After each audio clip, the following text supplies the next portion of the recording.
And I distinctly remember, I was by myself in the back of a Blackhawk with the doors open, flying down the river, and I distinctly remembering, I should be afraid. I should be scared. You know, I should be worried. I should be worried of what I'm going to find down there and what am I going to do. But I wasn't. I was completely at peace. Because even though I didn't know what I was going to do, I knew exactly how I was going to do it. Now catch this. I didn't know what I was going to do, but I knew exactly how I was going to do it. I was going to do it the way I always do it. I was going to rely on my tenets of leadership that I learned from all the leaders that I've been exposed to. All the leadership that I learned from my parents, and from my high school football coach at Essex High School, and from every other good person I had met, man and women alike. I was going to set the example, I was going to take care of people, and I was going to communicate. And I was going to set the example. That's what you're going to have to do. If you're in uniform, you've graduated, you have the badge, you're going to have to set the example. You're going to have to take care of people. I'm talking about your coworkers. I'm talking about the leadership. You've got to take care of your people up and down the chain. You've got to take care of our incarcerated inmates. You've got to take care of them, even when it's hard to take care of them. You've got to take care of your families. And like Andy said, sometimes you're going to come home with a lot of frustration. Be careful how you treat your families. Try not to take that frustration. What do you call it, venting? Decompression. Decompression. Try not to take that decompression and give it to your family.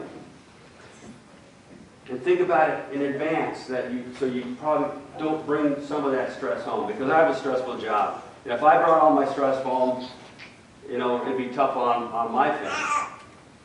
And last, you have to communicate. You've got to communicate with your coworkers, communicate with the people that are inmates, and communicate with your family. Going down the river, I thought, I'm going to go ahead and do the same thing I always do. I'm going to set the example, take care of people, and communicate. But most of all, I'm going to rely on my core values. So our core values in the National Guard are integrity, excellence, and teamwork. And I would say that they're very similar to what you picked as your three, do you call them, what do you call them? Your principles? I'm sorry? Class motto. Class motto. Okay, so the same, your class motto, when I read it out in the hallway, I said, that's a whole lot like the Vermont National Guard core values.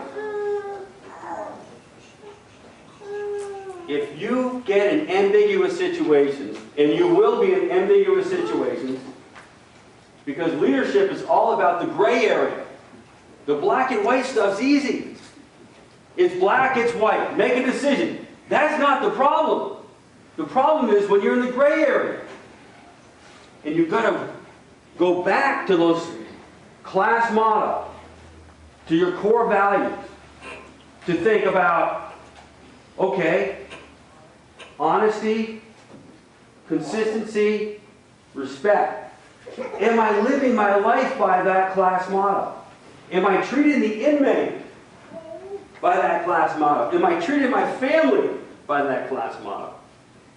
And if you rely on things like your class motto or our core values, it will make your decisions easier in ambiguous situations.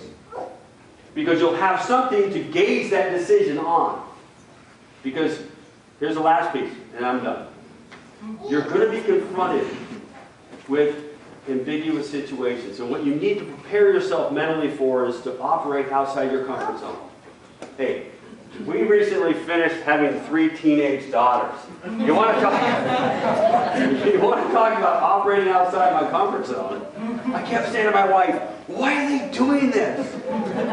How are they, what is this? And she goes, that's what girls do. This is what teenage girls do. It was killing me.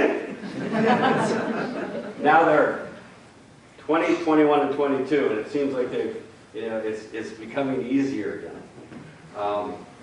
But what I found is I had to operate at home outside my comfort zone. At work, I can guarantee the commissioner has had to work outside his comfort zone in his leadership positions. Right, Rob? You've got to prepare yourself to operate outside your comfort zone because you're going to be confronted with a situation that wasn't in the training. And you may be at 2 o'clock in the morning by yourself or with one other coworker, and the two of you or one of you have to make a decision on how to handle the situation. Rely on your class motto. Rely on the things that you know are right. Rely on integrity above all else, and you'll probably make the right decision even if you're not quite sure.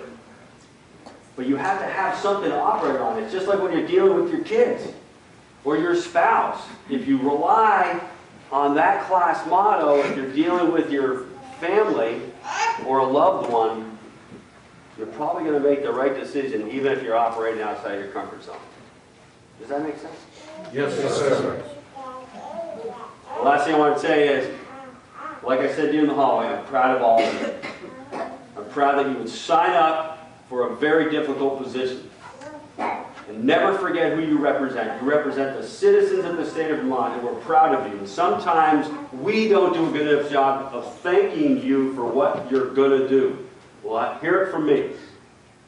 Thank you for signing up for this position, for making it through the training, and for serving your citizens, because we appreciate it. Thank you.